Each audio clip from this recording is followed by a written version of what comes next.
Seharusnya itu yang bertanggung jawab Budi Ari. Kenapa? Karena Adi Kiswanto ini ternyata bukan sarjana. Jawabannya kan enteng aja tuh si Budi Ari. Oh, dia ngaku ahli IT, dalil saya pakai. Masa begitu cara ngangkat pejabat? Kan ada prosedurnya. Patut diduga. Kalau saya malah diduga keras nah ini guys, bahwa Budi Ari itu terlibat di situ. Bismillah, assalamualaikum guys, berjumpa lagi di channel Jurnal Terupdate. Mahfud MD semakin yakin dugaan keterlibatan Budi Ari di kasus judi online bukanlah fitnah. Bahkan Pak Mahfud MD memberi reaksi patut diduga keras Budi Ari ini terlibat di kasus judi online yang seharusnya diblokir guys. Jadi tak perlu berlama-lama, untuk lebih jelasnya langsung saja kita simak bersama-sama video ini guys. Bismillah. Seharusnya itu yang bertanggung jawab Budi Ari. Kenapa? Karena Adi Kiswanto ini ternyata bukan sarjana. Diangkat menjadi pejabat. Kata Budi Ari, kenapa Anda mengangkat orang yang bukan sarjana? Nah ini kemudian guys, menjadi tenaga ahli Anda gitu. Kok ceroboh sekali lalu menggunakan tempat kantor Anda untuk mengoperasikan perjudian. Jawabannya kan enteng aja tuh si Budi Ari. Oh, dia ngaku ahli IT, dalil saya pakai. Masa begitu cara ngangkat pejabat? Kan ada prosedurnya. Dia menteri padahal ya? Padahal dia menteri. Berarti dia harus bertanggung jawab. Dia ngangkat orang yang hanya karena mengaku ditempatkan di sesuatu lalu melakukan kejahatan. Patut diduga. Kalau saya malah diduga keras lah ini guys, bahwa Budi Ari itu terlibat di situ. Diduga keras ya? Diduga keras, atau sekurang-kurangnya dia memfasilitasi orang melakukan itu, sehingga berarti bersama dia melakukan itu, ya kan? Kalau selama ini dia mengatakan bahwa itu fitnah, berarti bukan fitnah saya?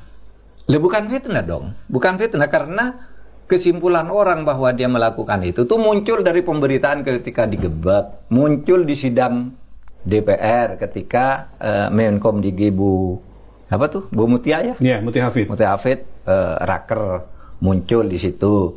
Kemudian dari pengumuman Polri dalam hasil pemeriksaan, gitu kan, mengindikasikan bahwa ini otaknya semula ini kan ada di Budi Ari, sehingga orang tidak bisa dikatakan memfitnah ya. Berita meluas. Nah, kalau mau katakan memfitnah, kan saya dengar tuh, wah itu yang memfitnah akan dilaporkan ke polisi, memfitnah. Loh, laporkan aja semua yang bicara tentang Budi Ari itu. Ribuan orang. Sebegitu banyak ya yang harus dilaporkan. DPR, aparat penegak hukum kan bicara peran Budi Ari di situ.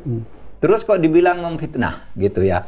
Jadi ini memang seharusnya harus digiring ke pengadilan tipikor. Wah, ya. ini guys, digiring ke pengadilan tipikor. Iya dong. Bukan, pintu udah terbuka. Bukan di pasal Undang-Undang ITE pasal 27 ini lagi. Oh, gitu bukan. Ya? Bukan ya? Itu biar untuk orang yang lain. Yang bukan 26 pejabat itu, yang 26 silahkan. Khusus ya. untuk dugaan tapi pada Budi Ari iya ini. dong. Iya dong.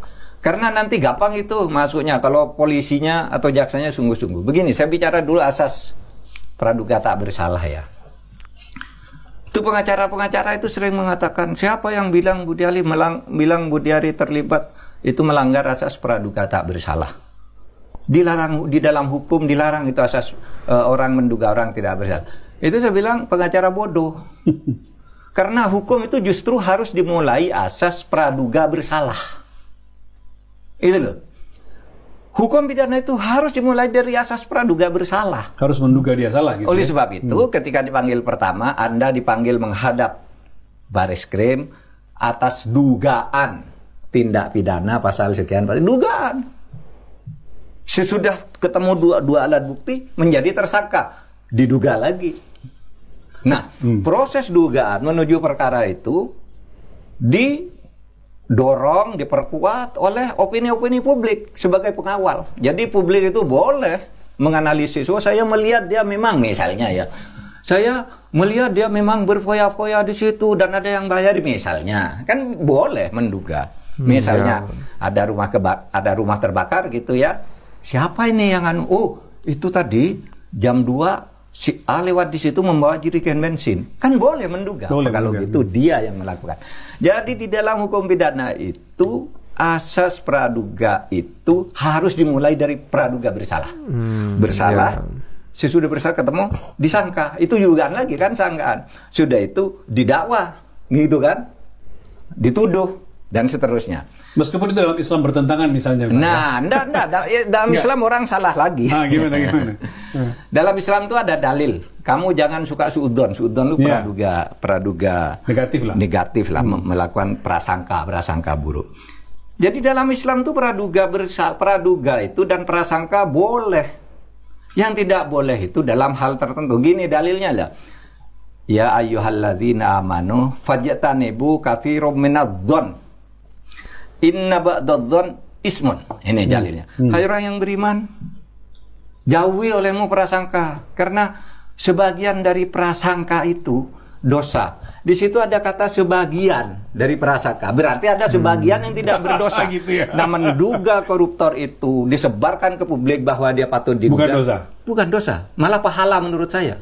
Agar terbuka dan orang berani mengungkap kebenaran. Keburukan-keburukan itu terbuka gitu ya. Kesalahan-kesalahan itu terbuka ya. Ya iya. Kadang-kala orang banyak ya sarjana hukum, pengacara atau bahkan hakim itu tidak bisa membedakan tingkatan hukum antara satu filosofi, yang kedua asas, yang ketiga norma. Orang ini biasanya langsung bisa ke norma, asas praduga tak bersalah. Ada asasnya dong di atasnya. Di atas asas itu ada filosofinya yang boleh dikenakan tindakan hukum ketika orang itu melanggar norma. Misalnya gini, Anda hidup di Indonesia kok tidak suka ke demokrasi? Kan demokrasi itu ada di dalam Pancasila sebagai asas. Tidak apa-apa orang bilang saya tidak suka demokrasi, baru dihukum kalau sudah ada normanya. Barang siapa melanggar hak orang lain untuk beribadah diancam hukuman sekian. Itu sudah ada normanya. Ada larangannya, ada ancaman hukumannya. Itu baru bisa dihukum orang. Ini orang mencampur aduk antara tingkatan prinsip sebagai ideologi misalnya dengan asas, ya, kemudian norma. Nah, di bawah norma itu ada pelaksanaan lagi. Tidak ada hukuman itu. Kalau di bawah norma itu hukumannya administratif. Nah, kalau di Fakultas Hukum kuliah apa nih Pak? Mata kuliah apa nih? Ya kuliah asas-asas hukum. Asas-asas hukum. Jadi dulu pengantar ilmu hukum lah. Di awal-awal itu kan diajari pengantar ilmu hukum tuh hukum secara general, lalu ada asas hukum perdata, asas hukum pidana, asas. Tetapi semua itu mengatakan hukum itu ada filosofinya, di bawah filosofi ada asas, di bawah asas ada norma. Orang boleh dihukum karena melanggar norma. Kalau cuma misalnya gitu, saya tidak bertuhan, nggak apa-apa. Banyak kok orang nggak bertuhan, memang dihukum pakai pasal apa? Orang dihukum tuh barang siapa melakukan ini ancaman hukuman begini. Tapi kalau Anda melakukan penodaan terhadap agama baru dihukum. Oke guys, jadi sangat-sangat mencerahkan guys apa yang disampaikan oleh Prof Mahfud tadi guys. Jadi pakar hukum tata negara Mahfud MD ini meyakini dugaan keterlibatan mantan Menkominfo yaitu Budi Aris Setiadi dalam kasus judi online bukanlah fitnah. Mahfud menilai indikasi keterlibatan Budi Aris cukup kuat berdasarkan fakta-fakta yang terungkap dalam proses hukum. Mahfud tadi sempat mengkritik proses persidangan yang tidak dilakukan di pengadilan tipikor, padahal unsur dugaan korupsi dalam kasus judi online sangat jelas. Mahfud menyatakan penggunaan pasal perjudian dalam UU ITE untuk mendakwa para pelaku seolah mengaburkan unsur dugaan korupsi, padahal perkara ini menyangkut penyalahgunaan kewenangan pejabat publik dan penggelapan dana yang semestinya masuk kategori tindak pidana korupsi. Selain itu, ia merasa heran mengapa Budi Aris saat menjabat Menkominfo mengangkat Adi Kismanto yang tidak mempunyai latar belakang sarjana. Sebagai seorang menteri, Mahfud MD pun menilai Budi Aris tidak bisa lepas dari tanggung jawab ini. Prof Mahfud malah menduga keras bahwa Budi Aris terlibat atau paling tidak dia memfasilitasi dan membiarkan itu terjadi di bawah tanggung jawabnya guys. Jadi itu yang disampaikan tadi oleh Prof Mahfud. Menurut kalian gimana guys soal video ini? Tulis komentarnya di bawah ini ya guys. Saya izin pamit dulu. Wassalamualaikum warahmatullahi wabarakatuh.